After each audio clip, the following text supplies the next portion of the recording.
দর্শক আসসালামু আলাইকুম। রূপসী টিভির ডিজিটাল প্ল্যাটফর্ম থেকে স্বাগত জানাচ্ছি আমি এস এম পলাশ। দীর্ঘ ৪ বছর পরে আবারও আমাদের সামনে উপস্থিত হয়েছেন আইপরশের পরিচালক রাজা সালেহ মাহমুদ পরশ। আমরা ৪ বছর আগে তার একটি ইন্টারভিউ নিয়েছিলাম, যেখানে তার একটি যে প্ল্যাটফর্ম তৈরি করেছিলেন আইপরশ, তা নিয়ে কথা হয়েছিল। তো এই ৪ বছরে আইপরশের সফলতা, ব্যর্থতা এবং ভবিষ্যৎ পরিকল্পনা এ বিষয়ে আমরা আজকে তার সাথে কথা বলবো।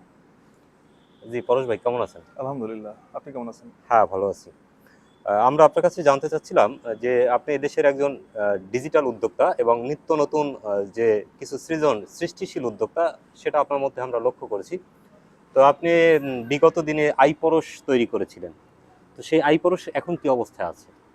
আইপরশ আমরা যখন যাত্রা শুরু করি ২০২১ সালে ১৩ই এপ্রিল আমরা এটা উদ্বোধন অনুষ্ঠান করি। কিন্তু এর আগে থেকেই কাজ শুরু হয়েছিল। কিন্তু পরবর্তীতে দেখা গেছে যে আমাদের ডাটা সেন্টার, তারপরে আমাদের মার্কেটিং বাজেট এগুলো না থাকার কারণে, মানে পর্যাপ্ত পরিমাণ না থাকার কারণে আমরা এটা মাঝপথে থেমে যেতে হয় আমাদের।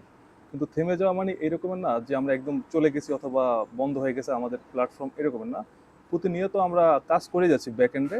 কিন্তু এখন আমরা চাচ্ছি যে আগামীতে যাতে প্রজেক্ট সবার কাছে দেখাতে পারি এবং আমাদের যে ভবিষ্যৎ পরিকল্পনা ছিল তার থেকে আরও নতুন কোনো আপডেট নিয়ে আমরা সামনে আগাচ্ছি। এবং দেখা যাচ্ছে আগের যে প্ল্যান ছিল আমাদের, ওই প্ল্যানটা পরিবর্তন করে এর থেকে আরও নতুন আপডেট। এখন বর্তমানে ডিজিটাল প্রযুক্তি এবং এআই এর যুগ। এখন বর্তমানে সব কিছু আমরা পরিবর্তন করে ফেলছি, আইডিয়া এবং প্ল্যানিং। এখন নতুন আইডিয়া নিয়ে কাজ সেই করতেছি। নতুন যদি একটা বলতেন যে আসলে কি ধরনের আহ, জিনিস নিয়ে আপনারা মার্কেটে আসতেছেন? আইপরশ আগে যেভাবে ছিল আমাদের, শুধুমাত্র video sharing platform. Video sharing প্ল্যাটফর্মে দেখা যেত শুধু এরকমের ছিল আমাদের, আহ, কেউ ভিডিও আপলোড করতে পারতো এবং এই জায়গা থেকে মনিটাইজ নিতে পারতো।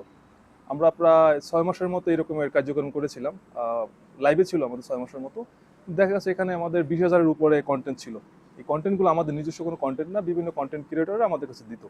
এখন পরবর্তীতে আমরা এই জায়গাতে আবার লাইভ টেলিভিশন প্ল্যাটফর্ম অ্যাড করেছিলাম।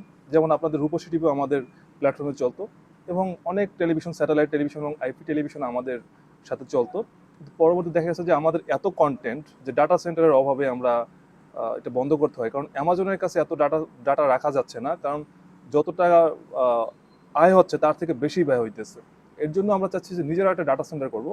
আর একটা ভালো মানের ডাটা সেন্টার করতে গেলে পর্যাপ্ত পরিমাণ ব্যান্ডউইথ দরকার আছে এবং বাংলাদেশে ব্যান্ডউইথ পাওয়া যাচ্ছে না। এবং আমাদের শুধু বাংলাদেশি ভিজিটরের উপরে নির্ভরশীল থাকলে এটা সম্ভব না, এটা উপার্জন করার জন্য। কারণ আমাদের ইন্টারন্যাশনাল ভিজিটর লাগবে, ইন্টারন্যাশনাল গ্রাহক লাগবে আমাদের। প্রতিটা আহ, যদি ভিডিও দেশের বাইরে থেকে না দেখে তাহলে আমাদের গুগল অ্যাডসেন্স থেকে এভাবে ইনকাম ছিল না।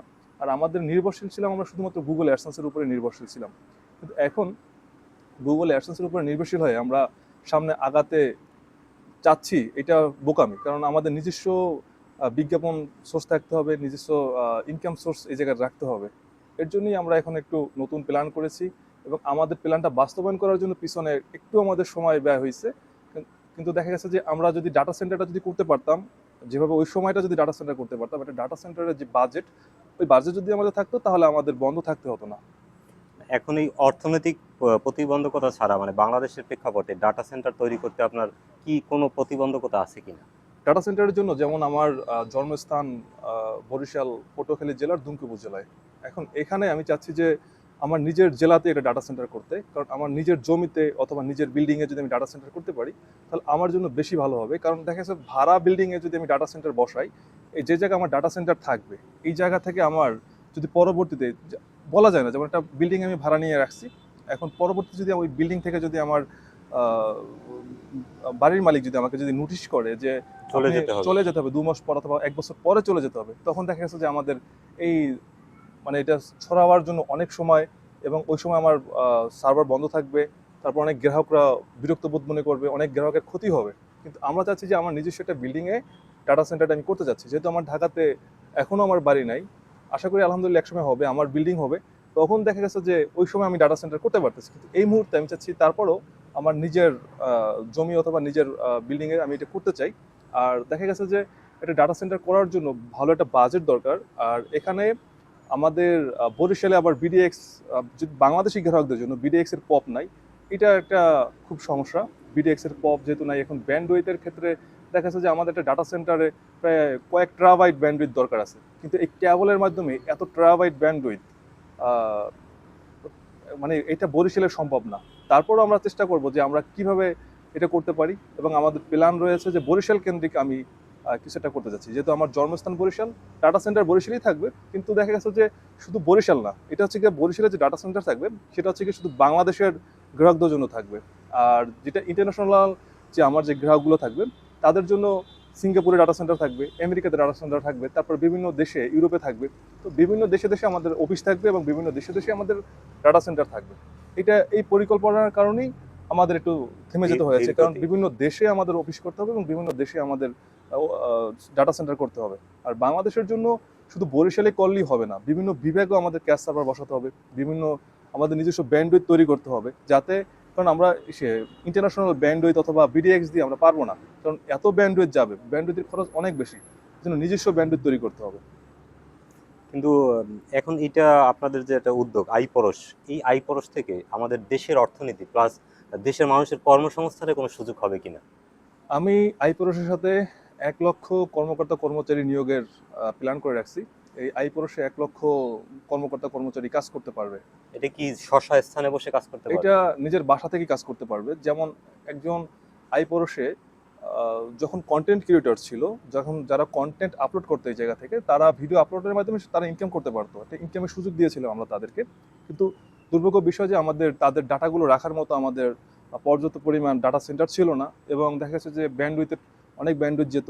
তো অ্যামাজনের যে এত ব্যান্ডউইথ যেত, কারণ এইটা হয় কিভাবে, খরচ কেন আসছে, আজকে যে একটা নিউজ কেউ যদি আপলোড করে, নিউজটা 5 দিন পর আর কেউ দেখবে না, কিন্তু ওই নিউজটা আমার সারা জীবন ধরে রাখতে হবে, বহন করতে হবে। কিন্তু এই নিউজটার ভাড়া প্রতি বছর বছর আমার টানতে হবে, প্রতি মাসে মাসে আমার দিতে হবে। কিন্তু এই নিউজ থেকে তো আমার ইনকাম হইতেছে না। তো এই নিউজটা যদি আমি ডিলিট করে দিই, তখন দেখা যাচ্ছে কন্টেন্ট ক্রিয়েটারের সাথে আমার সমস্যা হয়ে যাবে, তার কন্টেন্ট কোথায় গেছে, হারিয়ে গেছে, এই জন্য আমার ক্ষতি হবে। তো এর জন্য এটা পারতেছি না, এর জন্য দেখা যাচ্ছে ভালো একটা স্টোরেজ সার্ভার এবং ডাটা সেন্টার আমার দরকার। এখন ইনকাম সোর্সটা এরকমের হবে যে প্রতিটা ব্যক্তি যারা আইপ্রসের সাথে সংযুক্ত হবে মার্চেন্ট হিসেবে কাজ করবে। এখানে দেখা যাচ্ছে প্রতিটা মানে আইপ্রস আগে ছিল যেমন social network, video sharing social network এরকমের ছিল, কিন্তু এখন যাচ্ছে যে সুপার অ্যাপ হিসেবে কাজ করতে হচ্ছে। অর্থাৎ সুপার অ্যাপ বলতে বোঝাচ্ছি, যেমন আপনি স্বপ্নতে যাবেন অথবা মিনা বাজারে যাবেন, ওরা একটা সুপার শপ, ওরা যেভাবে বলে, দর্শককে আমি বুঝাবার সাথে বলতেছি সুপার অ্যাপটা কি। তখন একটা সুপার অ্যাপের ভিতরে ঢুকলে সব কিছু পাওয়া যায়, ঠিক আইপ্রসের ভিতরে ঢুকলে আপনি যাবতীয় যা কিছু আছে সব কিছু পাবেন এখানে। এখানে মনে করেন যে মুদির বাজার থেকে শুরু করে আপনি ভিডিও কল, অডিও কল, তারপরে দেখা গেছে যে আপনি কেনাকাটা থেকে শুরু করে বাচ্চাদের পড়ালেখা, টিভি দেখা, নিউজ দেখা, ভিডিও কন্টেন্ট, যা কিছু আছে আপনি সব কিছু পাবেন এখানে। এখানে এমন কোনো কিছু নাই যে নাই। এবং কি এখানে রাইড শেয়ারিং, গাড়ি ভাড়া, গাড়ির টিকিট, মোবাইল রিচার্জ এবং মোবাইল ব্যাংকিং সব কিছু এখানে পাবেন। এখানে ব্যাংকিং সেবাটাও রাখা আছে আইপরশের মানে ভিতরে। একই প্ল্যাটফর্মে আপনাদের সব থাকবে? একই প্ল্যাটফর্মের ভিতরে যাবতীয় যা আছে, যদি আইপরশ ব্যবহার করে, একজন গ্রাহক যখন আইপরশ ব্যবহার করবে তখন আর তার অন্য কোনো মোবাইলে অ্যাপ্লিকেশনের দরকার হবে না। মানে একটা অ্যাপ দিয়ে সে সমস্ত কার্যক্রম সে করতে পারবে। দর্শক শুনলেন তার পরিকল্পনা, যে তার একটা প্ল্যাটফর্ম আইপরশ, যে একটা প্ল্যাটফর্ম থেকে আর তার কোনো অন্য অ্যাপস ব্যবহার করার প্রয়োজন পড়বে না বলে, মানে তারা এই রকমের একটা প্ল্যান তারা সাজিয়েছে যে একটা অ্যাপস থেকেই সে সব সেবা, সব সুবিধা, ডিজিটাল সুবিধা নিতে পারবে।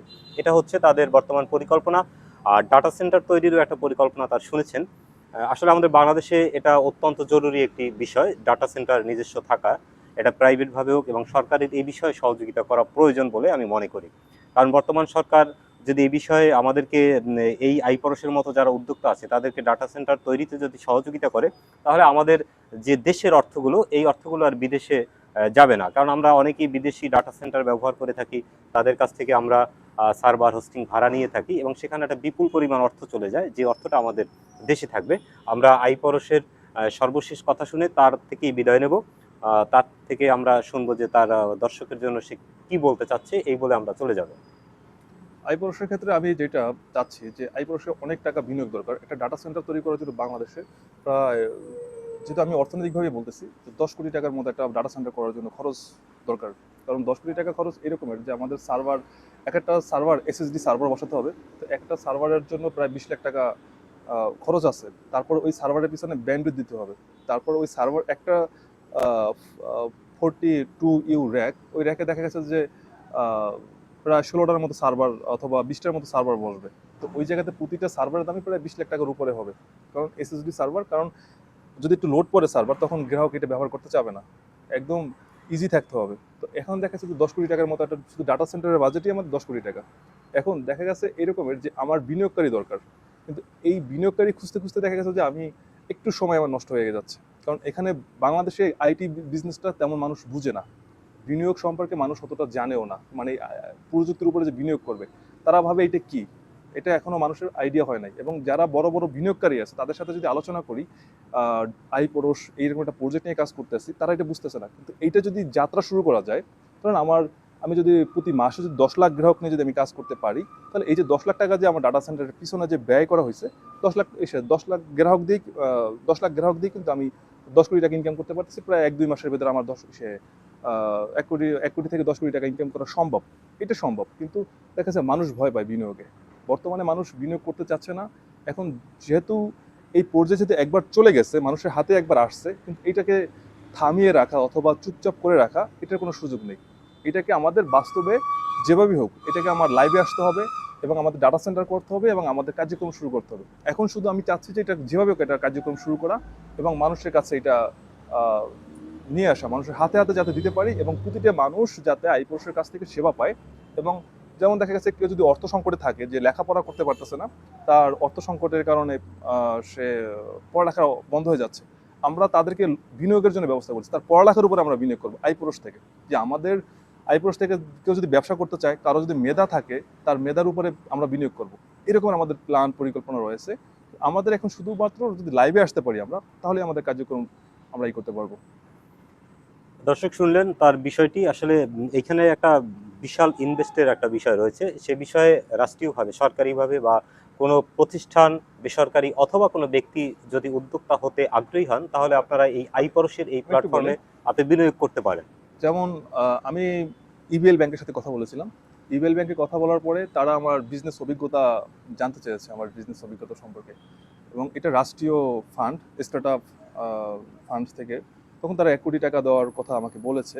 কিন্তু দেখা গেছে যে এখানে যে তাদের যে সুযোগ সুবিধা অথবা যেগুলো আছে, যদি আমার জন্য যদি আরেকটু সহজ করা হতো, তাহলে দেখা যাচ্ছে আমি এটা নিতে পারি। কিন্তু হঠাৎ করে দেখা গেছে যে 1 কোটি টাকা দিয়েও এই বিজনেসটা আবার হচ্ছে না।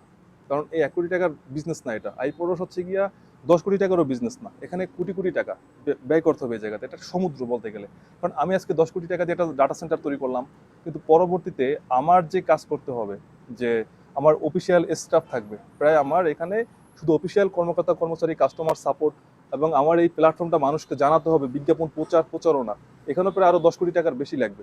তো দেখা গেছে আমার অনেক টাকা বাজেট, কিন্তু এই 1 কোটি টাকা দিয়ে তো আমি এখন বিজনেস করতে পারতেছি না। এর জন্যই আমি ওয়েটিংয়ে ছিলাম, দেখি আমি ভালো কোনো কিছু করতে পারি কিনা, আমার কোনো বিনিয়োগকারী আসে কিনা।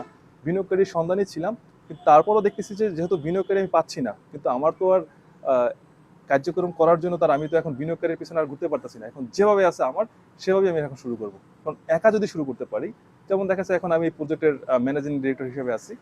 আর আমাদের কোম্পানির নাম হচ্ছে কি পরশ নেটওয়ার্ক লিমিটেড।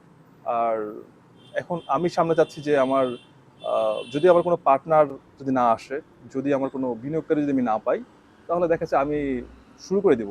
যে করার ভিতরে যেমন দেখা যাচ্ছে যে আমার ওয়াইফ থাকবে চেয়ারম্যান, আর আমি থাকবো এমডি। এবং আমি আমার যে নিজের বিল্ডিং আছে আমার, সেই বিল্ডিং থেকে আমি এই প্রজেক্ট আমি কার্যক্রম করব। ধন্যবাদ। মানে বিনিয়োগকারী না পেলেও তার প্রাথমিক যে পথ চলা, সে শুরুটা অতি শীঘ্রই তিনি করবে। দর্শক, আমাদের এতক্ষণ এই অনুষ্ঠানটি দেখার জন্য আপনাদের কাছে কৃতজ্ঞতা প্রকাশ করছি। আর পরশ নেটওয়ার্ক লিমিটেডের জন্য শুভকামনা রইল। অতি শীঘ্রই তাদের এই প্রকল্প আলোর মুখ দেখুক। সবাই ভালো থাকুন, সুস্থ থাকুন, এই প্রত্যাশায় বিদায় নিচ্ছি আমি এস এম পলাশ। আল্লাহ হাফেজ। ধন্যবাদ সকলকে।